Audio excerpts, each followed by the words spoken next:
I see Ollie is waiting. Had quite a cold snap. Past couple of days it's been too cold for me to stay out on the porch in the morning, but I do go out there later on. It warms up into the 70s. Might hit 80s today. I don't think so that much. We'll see. Anyway, let's get him fed.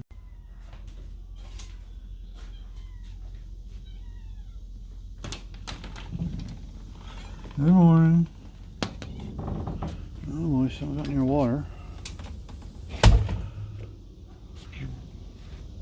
Well, that's fur from critter last night.